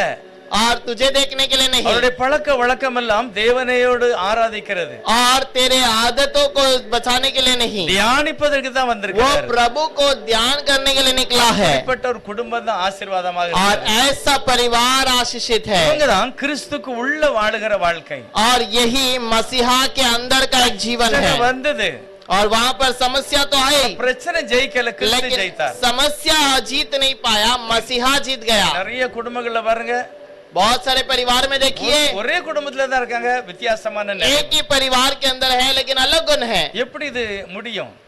और वो कैसे बदल सकता है? தேவன் ஒருவேளை வந்தா என்ன நடக்கும்? प्रभु अगर आता है तो क्या होगा? கொடுக்கப்பட்ட ஆசீர்வாதத்தை இழந்தவர்கள் தபிக்கப்படுவார்கள். दिए गए आशीष को खोने वाले वो वहां फंसाए ஒருவேளை जाएंगे। உன் புருஷன் மனம் திரும்பல, நீ தான் சரி பண்ணணும். शायद तुम्हारा पति मन नहीं फिरा है तो आपको நீ देखना தான் होगा, முழங்கால் போட்டு ஜெபிக்கணும். आपको घुटने में आना होगा। ஒருவேளை உன் மனைவி ரட்சிக்கப்படல, நீ தான் முழங்கால் போடணும். और आप अगर पत्नी वो उधार नहीं पाई तो आपको घुटने में आना है। ரெண்டுமே செய்யல அப்படின்னா अगर ये दोनों ने नहीं किया, ரெண்டு பேரும் ஆதாமுக்குள்ளே செத்து போயிடுவாங்க. दोनों आदम के अंदर ही मर जाएंगे, கிறிஸ்துக்குள்ள ஜெயம் பெற முடியாது. मसीहा के अंदर वो जय नहीं पा सकते। பவுல் மூலமாக ஆவியானவர் பேசுகிறார், और उसके द्वारा आत्मिक प्रभु कहता है ஆதாமுக்குள்ள எல்லாரும் செத்து போயிடுவாங்க. आदम के अंदर सब मर गए, அப்படின்னா தேவனை விட்டு பிரிஞ்சிருவாங்க. मसीहा के अंदर दूर हो गए, அவங்க பரலோகத்துக்கு வர वो மாட்டாங்க. स्वर्ग में नहीं ஆனா जाएंगे। கிறிஸ்துக்குள்ள இருந்தீங்கன்னா लेकिन यदि मसीहा के अंदर है, நீங்கள் உயிர்ப்பிக்கப்படுவீர்கள், आप पुनर्दान में நீங்கள் उठेंगे, பரலோகத்துக்கு आप வருவீர்கள். स्वर्ग में जाएंगे। அப்படிப்பட்ட மகிமையான ஒரு ஆசீர்வாதத்தை கர்த்தர் நமக்கு தருகிறார். वैसा महिमा के आशीष को प्रभु हमें देता है। கடைசி ஒரு வசன வாசிக்கலாம். आखिर में एक वचन पढ़ेंगे, கர்த்தர் நம்மை ஆசீர்வதிப்பாராக. प्रभु हमें आशीष करे। 12வது அதிகாரம் दूसरा कोरिन्थियों का 12वां अध्याय 2வது வசனத்தை வாசிக்கலாம். दूसरा वचन,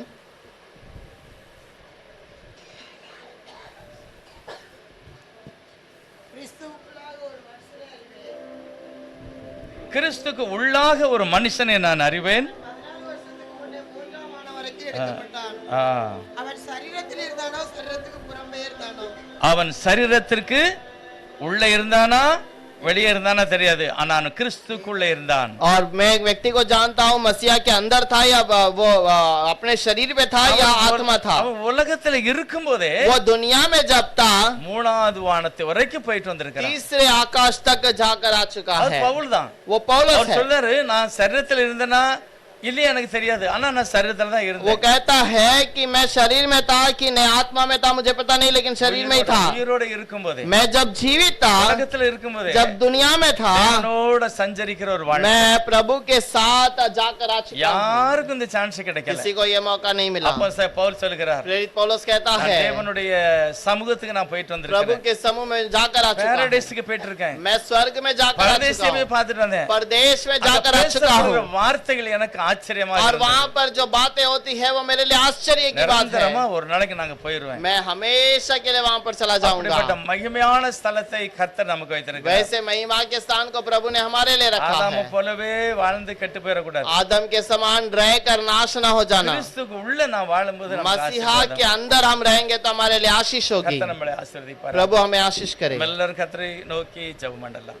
हम प्रभु के पास अर्पण करके எல்லாரும் प्रार्थना கர்த்தர் சமூகத்தை करेंगे। நோக்கி பார்க்கலாம். सब प्रभु की ओर देखेंगे। ரெபெக்காளை போல, रेबेका के समान, ஈசாக்கை போல, ईसाक के வழி समान நடத்தின எலியசரை போல और चलाने वाला एलिएजर அவர் के சொல்கிறார், समान। என் எஜமானுடைய வீட்டுல वो कहता है मेरे मालिक கர்த்தருடைய के घर पर கிருபை இருக்கிறது. प्रभु का वहाँ पर अनुग्रह है। கிருபை இருக்கிறது, प्रभु का अनुग्रह है உண்மை இருக்கிறது.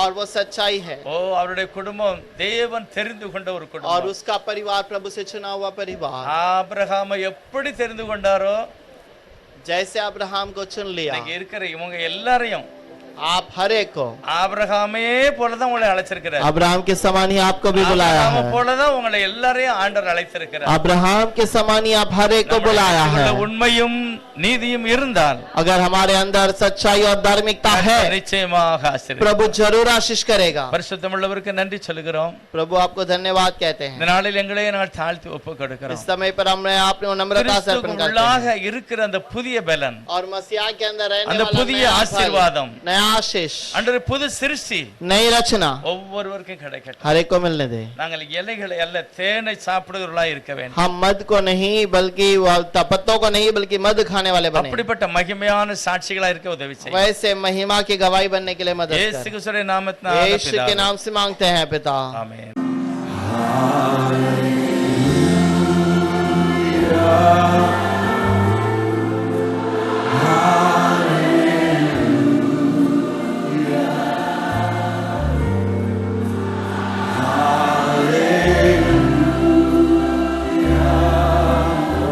Thank you, Jesus.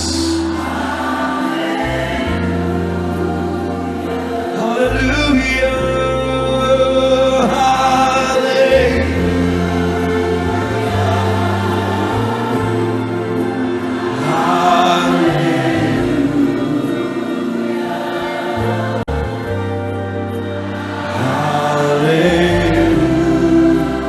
Hallelujah. Hallelujah. Come on, let's sing. Thank you, Jesus. Thank you, Jesus. Thank you, Jesus.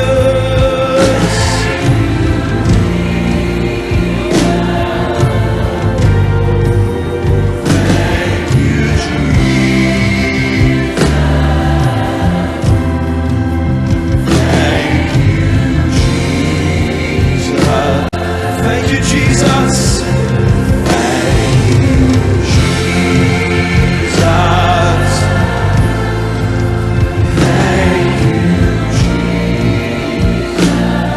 Thank you, Lord.